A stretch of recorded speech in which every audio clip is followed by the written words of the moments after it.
Our next speaker, I believe, if you were already here yesterday, you will be familiar with already. He is Francesco Litvay. He is a Brazilian digital nomad and an online entrepreneur. At the age of 17, he moved out of Brazil, and at 20, he opened his own company. That's very impressive for such a young age. He specializes in flag theory and how free and special economic zones can help with offshoring and internationalization. He is the Adrenopoli Group's head of internationalization and the co-founder of SETI. And today he'll be talking to us about autonomous zones across the world.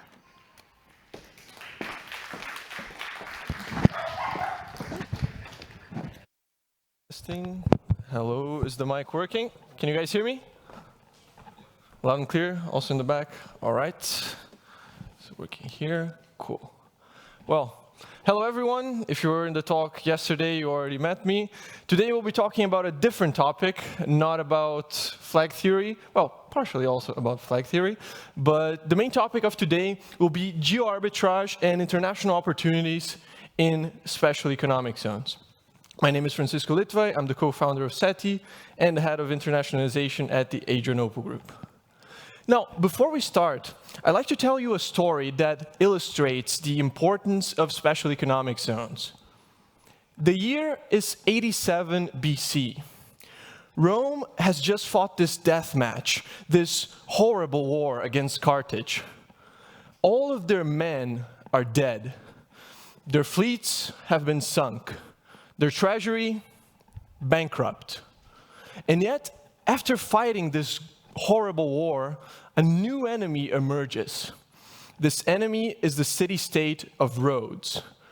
And what's interesting is that this city-state is incredibly wealthy and becomes this new sort of rival to Rome.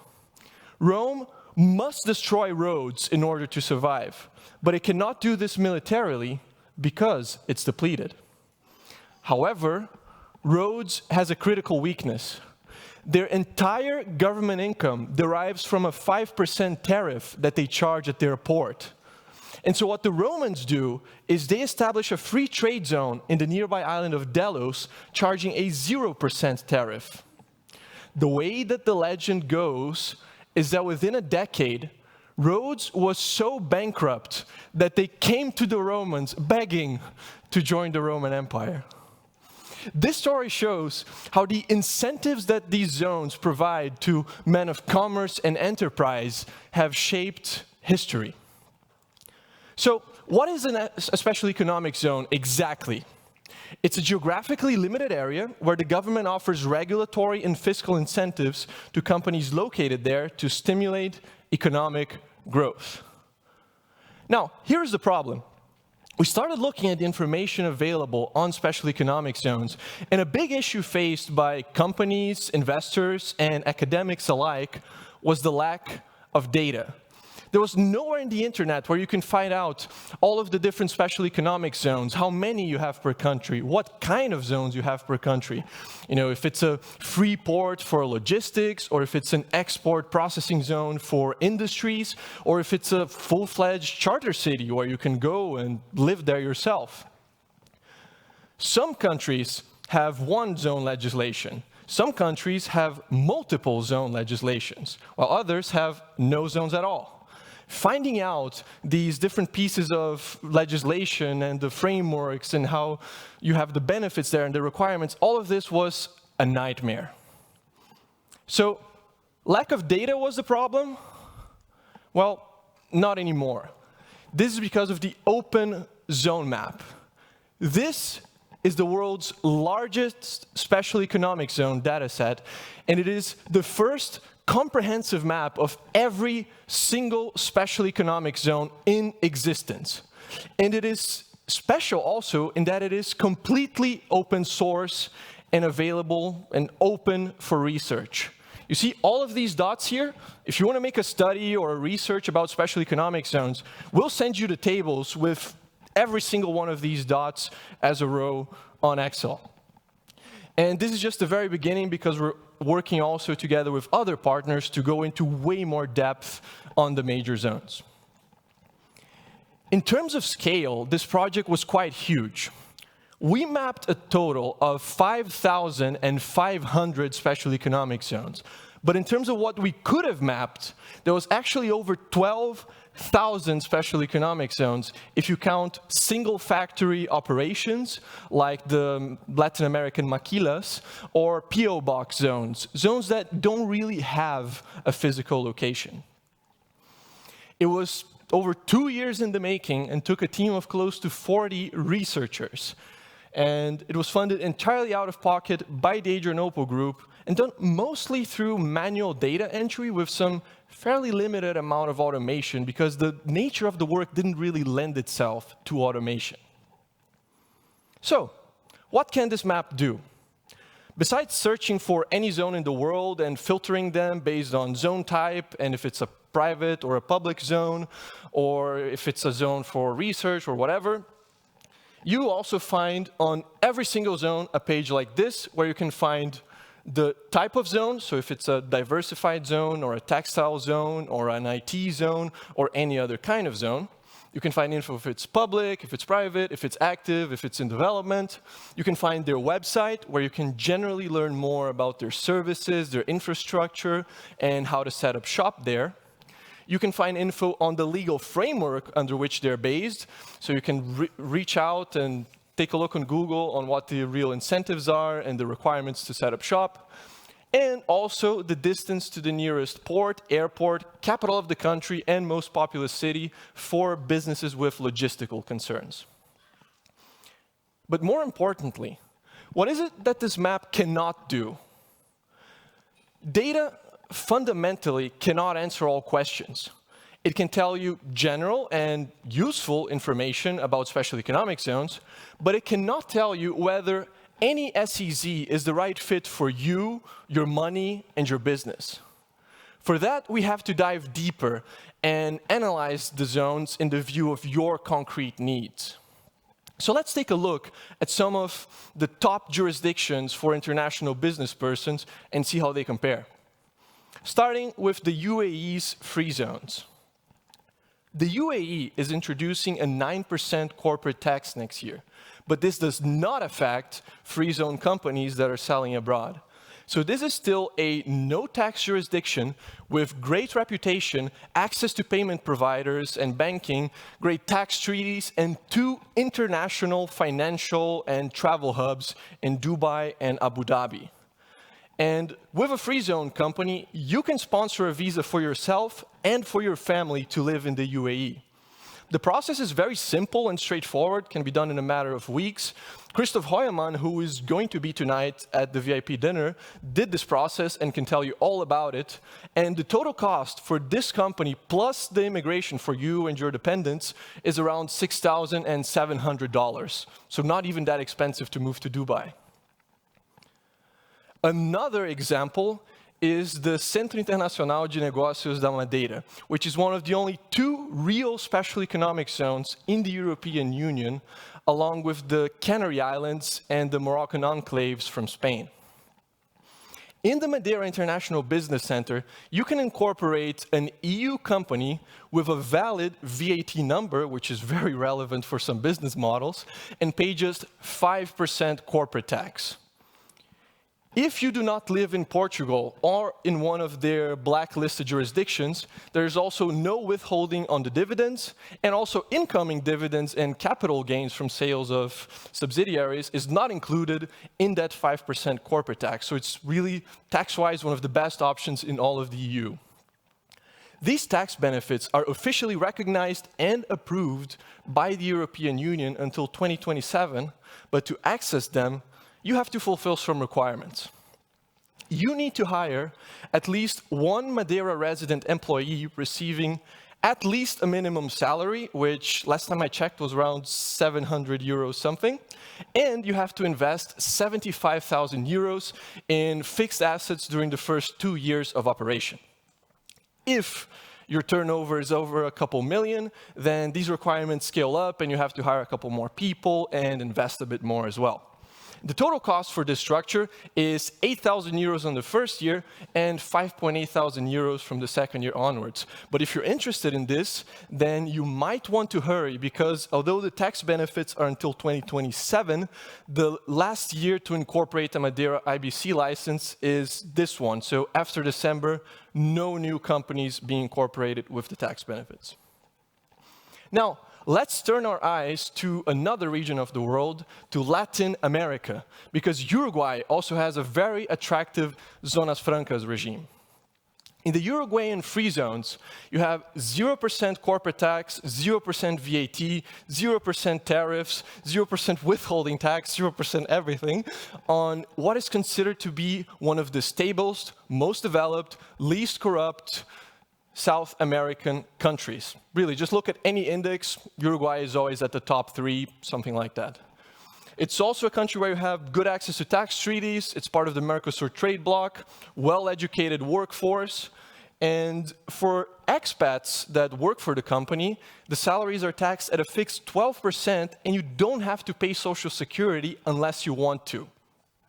For this company, you'll have to hire at least one employee, and you have to have an office in one of the free zones, which you find in any major city. And there's also a requirement that at least 75% of the employees have to be Uruguayan, but this can be lowered by petition, so we're talking to about as low as 50%. And the cost for this structure is a yearly 5.5 thousand euros, which is cheaper than Madeira, but more expensive than other Latin American options like Prospera, for example, where you can incorporate very cheap. Now, you can all see how these zones can benefit a typical international entrepreneur. But there are other zones which open up entire new markets. And, well, everybody has heard of Shenzhen and Hong Kong already. It's already been talked, at least in this conference, in over 2-3 presentations. But the zones where there are still huge geo-arbitrage opportunities are more obscure and less well-known.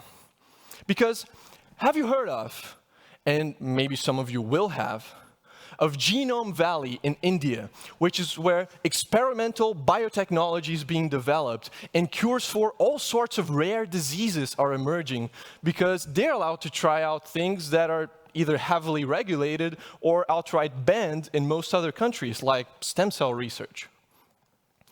Have you heard of the Hainan Special Economic Zone? This is China's foremost tourism SEZ, which is a place to do medical procedures, as we talked yesterday on flag theory.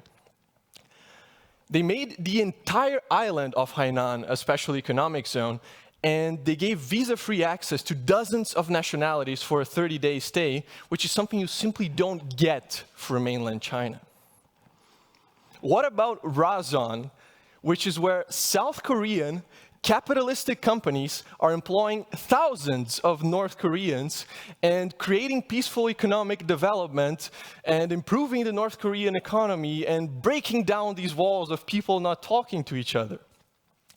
If you're surprised that a supposedly closed communist authoritarian country has a special economic zone, then you'll be surprised again to know that Cuba also has a special economic zone in Port Mariel. Look it up, it's in the map.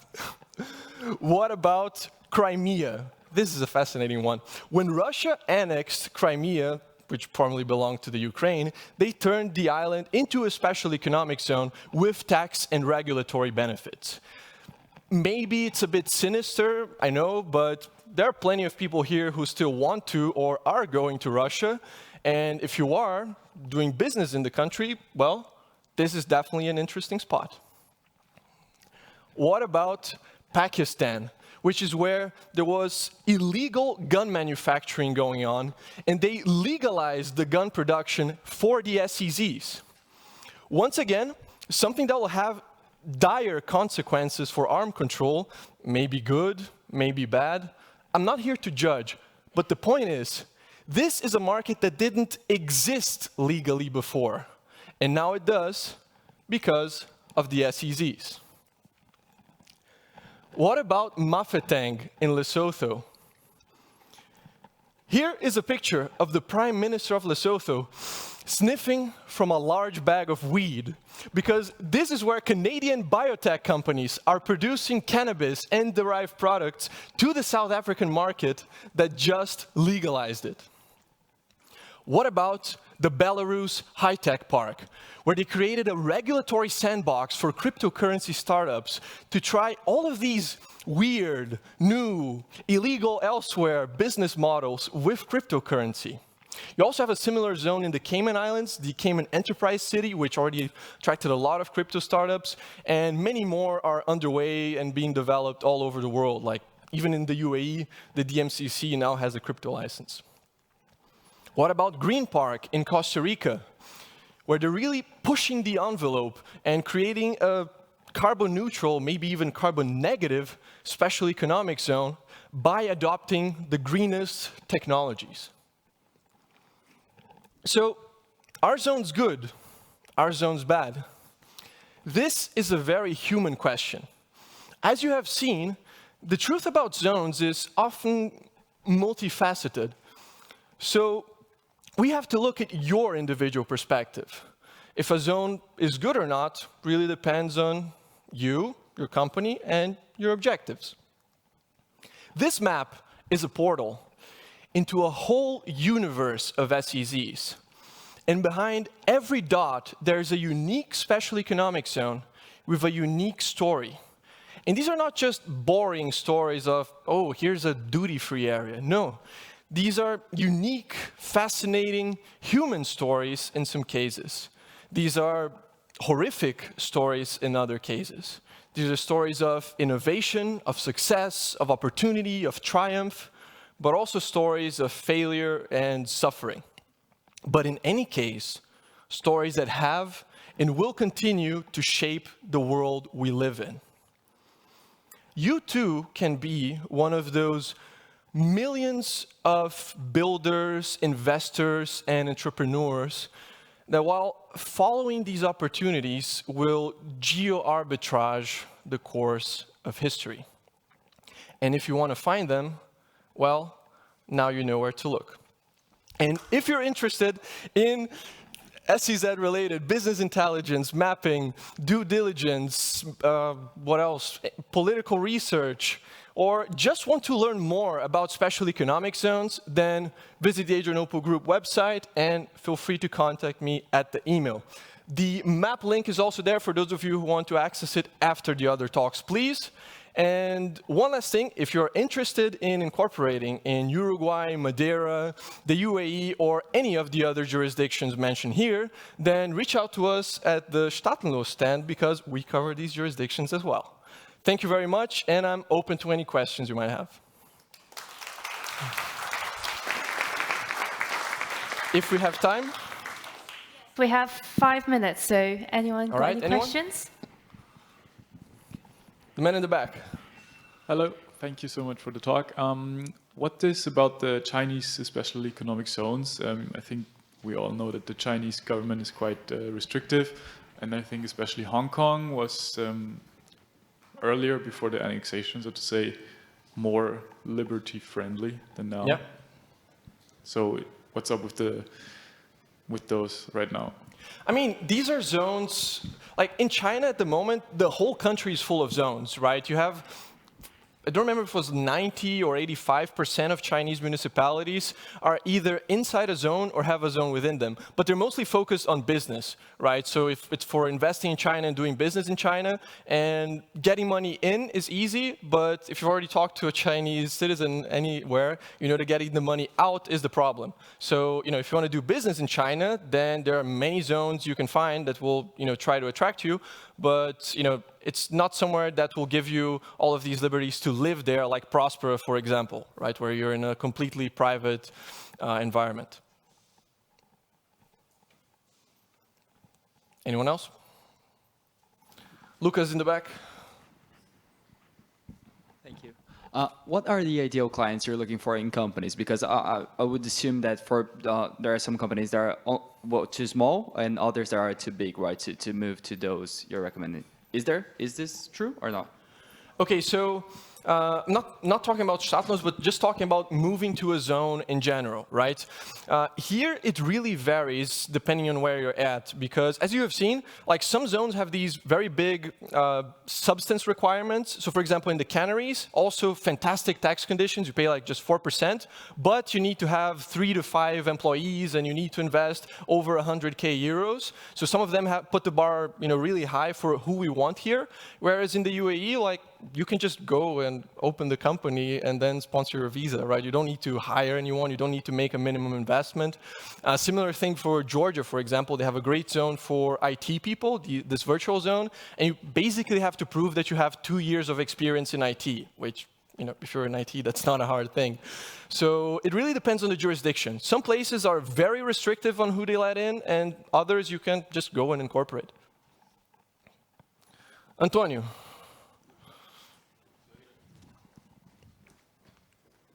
Is the Madeira option available for Portuguese citizens?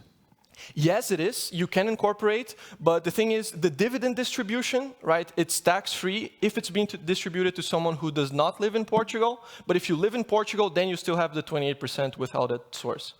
Right, so if you don't live in Portugal, it works great. If you live in Portugal, it's not really the best. And they judge that off of 183 days? Yeah, that's being then a Portuguese tax resident. So if you're no longer a tax resident in Portugal, then whenever you distribute the dividends, there's no withholding at source. Unless you're in a blacklisted jurisdiction. Then they add the penalty as well. But Cyprus is not one, for example. So it would work. There. This might be a bit of a personal question, so I don't know if you want to answer it, but could you talk a bit about your personal setup? My personal setup. Yeah. I'm currently a nomad. I do not have a residence anywhere. I might get one in Latin America quite soon. My company is located in Estonia, which is not in a special economic zone, but it works really well for us. If you do not have a tax residence, then Estonia works really nicely because you can pay out a salary, and it's one of the few countries where the salary is not taxed at source. So I can pay a salary to myself, it's not taxed where I live because I don't live anywhere, and it's also not taxed in Estonia. But it doesn't work long term because if you go live somewhere else and you set up a real base, then that salary would be taxed at the local rates, which generally is not so nice. So I'm going to transition to a US LLC soon because that works better in countries like Paraguay, Uruguay, etc. Time for another one? No? Yeah, I think we have time for one last question. There.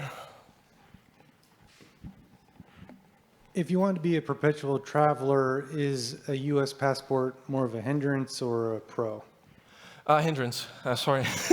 Well, if you're a perpetual traveler, you can still travel and live anywhere you want and not be in other countries' tax nets. But if you have a US passport, you're always going to have to pay taxes to the US. Right? And you can optimize this somewhat. Right? If you're not spending too much time in the US, you can use the foreign earned income exclusion. But it's never going to be like 0% tax, 0% bureaucracy. So it might be worth looking into a second passport and thinking about renouncing later down the road. All right. Okay, thank you very much, Francesco.